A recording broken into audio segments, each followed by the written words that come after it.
नाही नाही पडायचे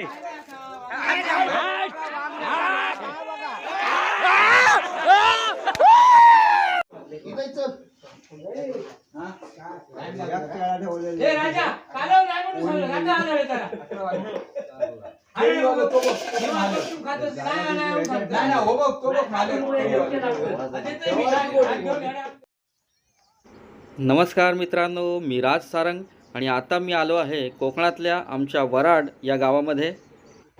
इथे आल्यावर कळलं की आज गावामध्ये गवळदेव जेवणाचा कार्यक्रम आहे, तर म्हटलं जाऊन बघूया नक्की काय प्रकार आहे। गवळदेव मंदिर गावापासून थोडं लांब आहे, म्हणून आम्ही डोंगरातल्या या शॉर्टकट मार्गाने तिकडे जायला निघालो। दुपारच्या कडक उन्हात आम्ही चालत निघालो होतो।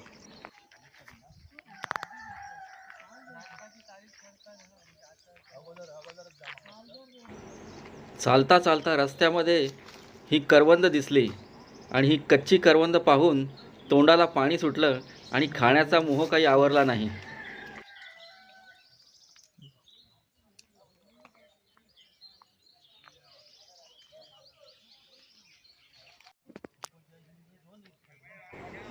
रखरखत्या उन्हामध्ये लाल मातीच्या रस्त्यावरून आम्ही हळूहळू पुढे चालत होतो।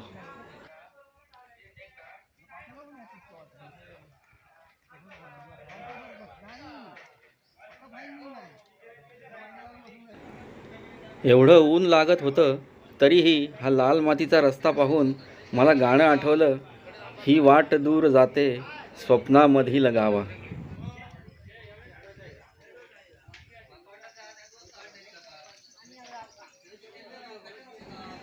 आणि फायनली आम्ही गवळदेव मंदिरापर्यंत येऊन पोचलो।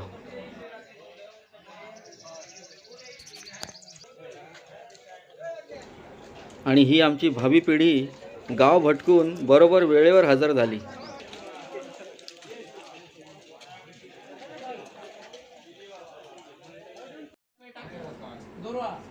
आणि इकडे जेवणाची तयारी सुरू होती।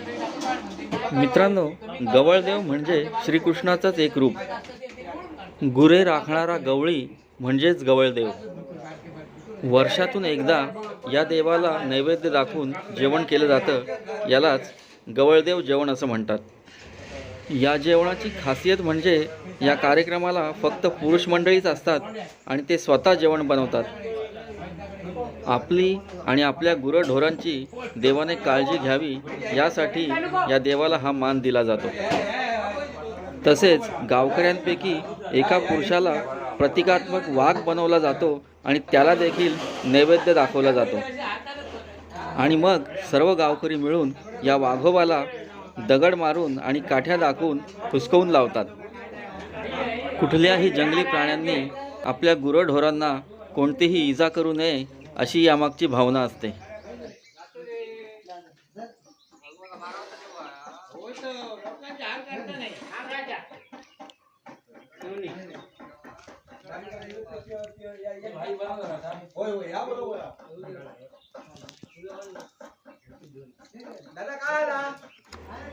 चूल वगैरे पेटवून जेवणाची जय्यत तयारी सुरू होती।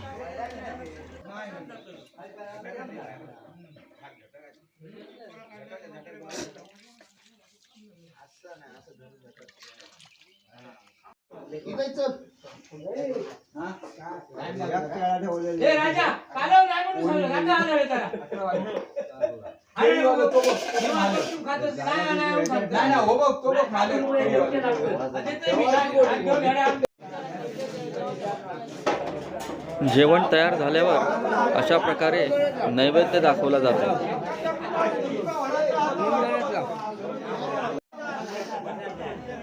आणि हे आजोबा आता गावकऱ्यांपैकी जो वाघोबा झाला आहे त्या वाघोबाला नैवेद्य घेऊन चालले आहेत।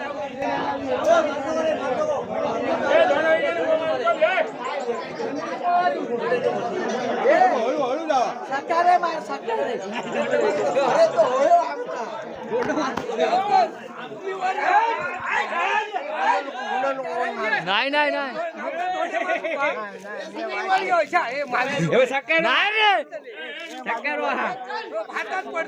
नाही नाही पडायचे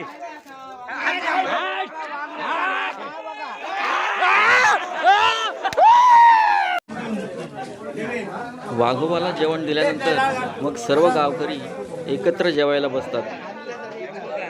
एवढं चालत आल्यामुळे आम्हाला देखील खूप भूक लागली होती, त्यामुळे मस्तपैकी जेवणाचा आस्वाद घेतला.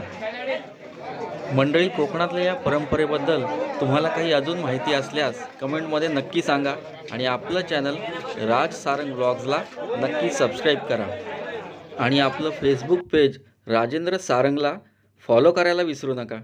धन्यवाद.